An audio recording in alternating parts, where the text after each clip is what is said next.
Welcome, welcome, welcome. Welcome to another round of Fired Up author meet and greet session today. Fired Up, as you know, is a transformational anthology written by change makers from around the world. We are sharing our inspiring stories. I'm Rebecca Vijay, the founder and CEO of Fount of Grace Creatives, and today we'd like to welcome Laura Masters. She is intentional vision and life coach. She's coming to you directly from US. Welcome, Laura. Hey, thank you. Thank you for having me today. Great to have you here. So, Laura, please share a bit about you and your journey so far. So, my name is Laura Masters. I live in Napa Valley in California, and I absolutely love living here in this valley. I came more than 30 years ago to move down to be with a man that I had fallen in love with, who's the father of my children, and we created a pretty awesome life. It was just we had a good life. And then, we ran into some obstacles and things just changed. And we had two beautiful children. And there came a point in the marriage where it just wasn't working anymore. And although I wanted it to, and I wanted that story so badly, there just came a point in time when I realized it just wasn't working.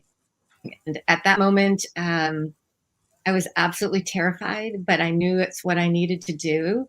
And at somehow I just reached in and started finding strengths and ways to go and how I wanted to be and how I wanted it all to work out, and just day by day slowly created a life for myself that's pretty good now, and the kids are good and we're good. And so I learned a lot along the way. And when I think about people who are facing a place in their life where they have to make a change or they have to shifted direction or they're facing something that feels impossible, I thought I would really like to be there and be able to say some of the things I wish I'd known a little bit earlier that I've learned along the way, and help people make that journey to a better life and believe in themselves and know that it's possible, and know that as human beings, we're completely wired to do that, to create a good, beautiful story for ourselves. So that's kind of why I'm here.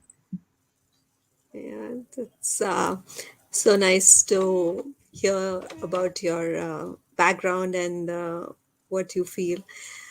So, what drew you to this Fired Up collaboration? I had a friend who reached out.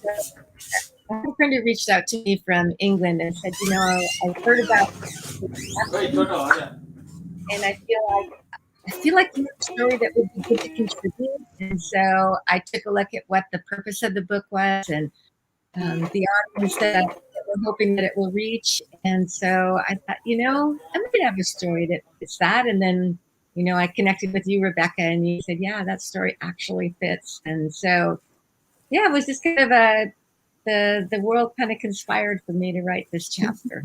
Yeah. Yeah, it did. Hi, Lorita, joining us live from Daytona Beach. So, Laura, would you like to share a bit about the story that you're sharing in the book?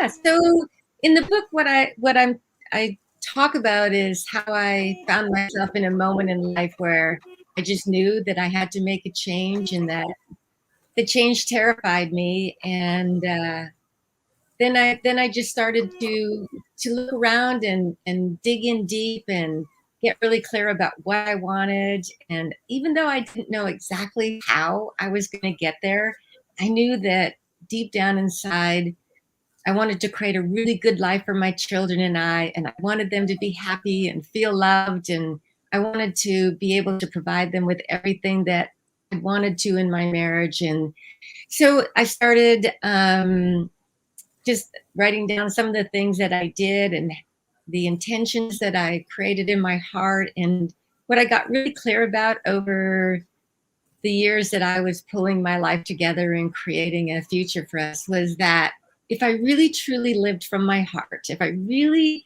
just had this firm belief that this is what I wanted to create and this was how it was going to look, that somehow you just make unconscious and conscious decisions to create everything that you want in your life. And if you're working with your heart and your guts behind you and you're really, using all of your inner wisdom, and you're moving in a direction that is resourceful for everyone, that life kind of jumps in to help support you create that picture and that story, and you find opportunities and see things that you wouldn't have seen if you didn't have your vision, and having just a clear intention of what you want just takes so much of the decision making out, and you just slowly and effortlessly, sometimes naturally, just lean toward the decisions and the circumstances that allow your life to be the expansive, joyful story that most of us want to have. So that's what the chapter is about, how I did that and the steps I took. Yeah, and that's it's really inspirational, especially to have that intent and the intentional way to go about it. Everybody has dreams, everybody has visions, but to complete it and not just go with the flow, to have that intentional purpose, that's really something that I really liked about your story. And Thank like in the book, we're all gifting the readers a roadmap that they can use in their day-to-day lives and you know grow in the area that you have written. So, would you like to share a bit about it? Yeah, so I think there's 5 steps in this roadmap. You can do them in any order that you want. You can use all of them and focus on the ones that are the most meaningful in the moment. But really, first of all, creating a vision of exactly what you want in like solid, really deep descriptive detail where you can really feel the story and the goals that you want to create for yourself and the life that will inspire you to just get up every day and do one extra little thing every day. So getting that vision and then forming a really heartfelt intention around it, and in different areas of your life, and not forgetting any of the pillars. You've got to have a living, you've got to have friends, you've got to have shelter, but more than that, you have to have passion, and passion about what you want to create, and being resourceful in the relationships that you select, finding mentors, finding heroes, being together with people who are supportive and want the best for you and will help when they can. And then also along the way, even with doing all of that, that you're taking time to, fill up your own cup and taking care of yourself, and just making sure that you're enjoying the journey along the way, so you don't get caught up in just doing all the time, that we are human beings. So we are just collecting wonderful moments along the way. So there's 5 steps that you can draw from, and they're pretty comprehensive. So you can take them in any direction and make them as big or as small as you want to. So yeah. Yeah, and you can also apply them in whichever area of your life you want. Exactly. Yeah. Yeah. Yeah. So, Laura, you've been teaching for a long time. So, what inspired you to start teaching, and who do you really enjoy teaching? So my career is in 2 pieces. I have a life and coaching practice that I work with, and I partner with my friend Amy, and we have a company called Abundance Enterprise. And then my master's learning is the company that I developed from my background, which is special education. And I have to tell you, I always wanted to be a teacher. Even as a kid, my mom and dad had a set of old desks that they had in the basement, and I would line them up, and I would make my friends and my brothers and sisters be students. And so I've always wanted to be a teacher. And I was drawn to special education because I just felt like, a lot like most of us, like if there was one person who just spent a little more attention on you and really, talked to you and inspired you and could teach to your strengths, that I could make a difference in their lives more than I could just being in a regular education setting. So I chose special ed, and my practice now, I work with kids. I work with lots of kids who have really challenging learning issues, and I design individual plans for them. And so I have a lot of my practice is working with really, I would call just really unique learners. And then I also have kids that parents just want them to have a good learning coach, and sometimes a great math coach. And so I have that whole piece of it. And I've always loved teaching.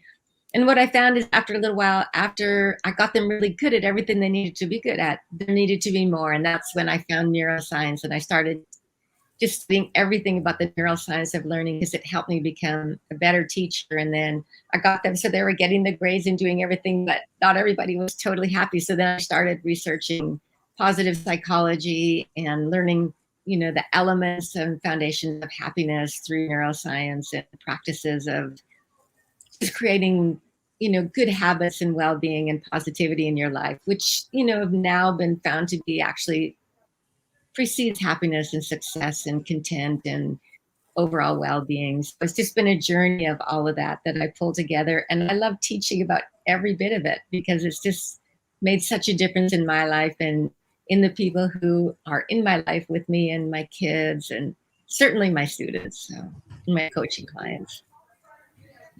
Yeah. I've loved Uh, it. yeah. So what's your advice to those who are, struggling with learning challenges?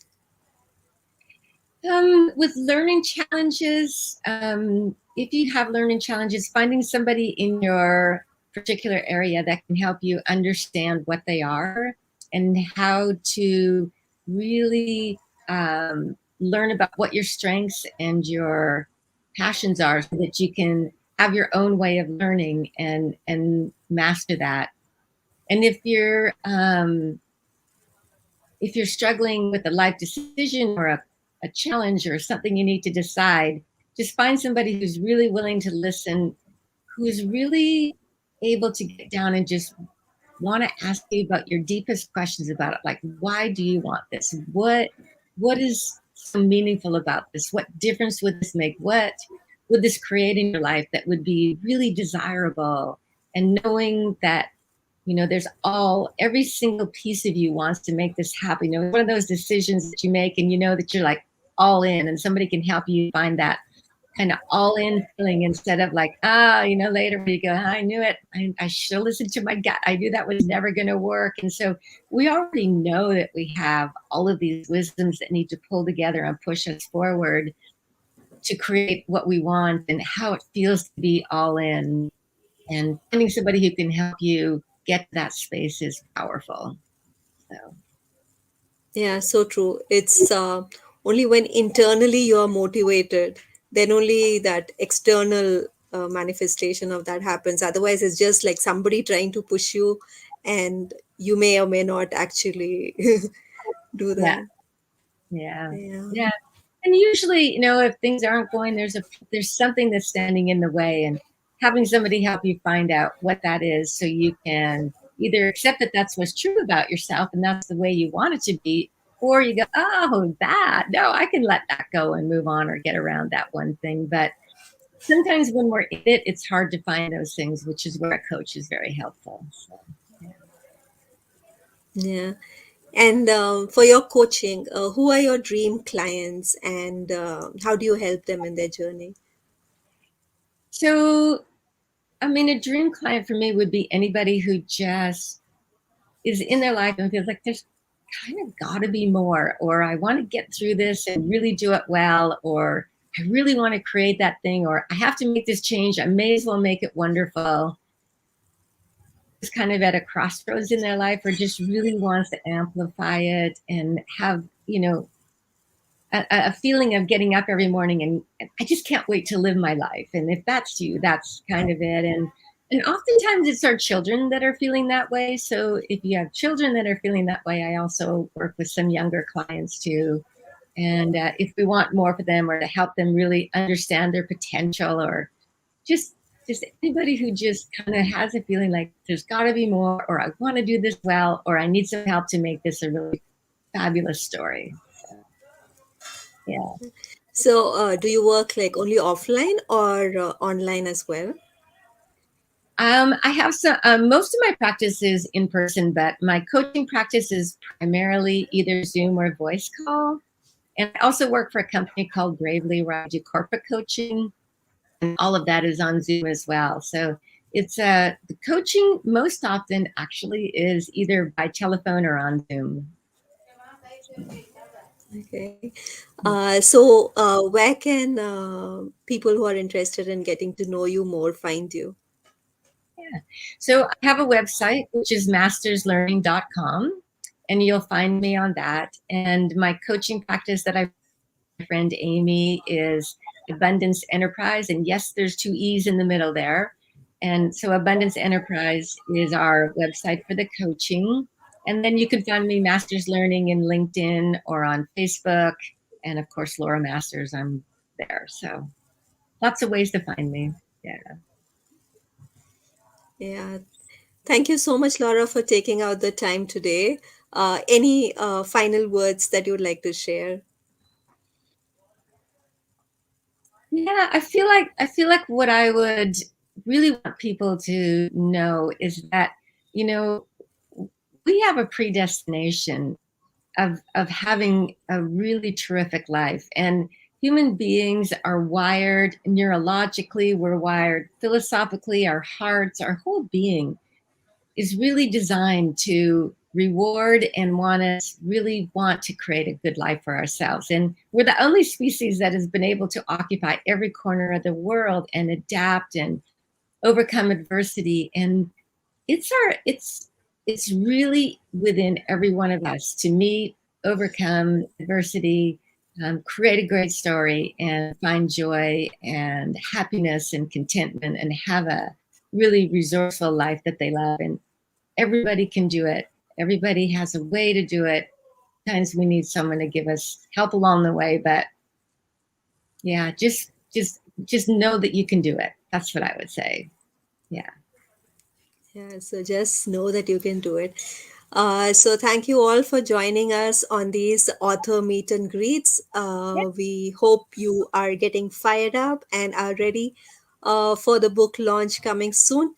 All of the book sales proceeds, we'll be donating it to a charity called Samadhan, which takes care of the studies and education of intellectual disabled children. And tomorrow I'll be speaking with their executive director, same time.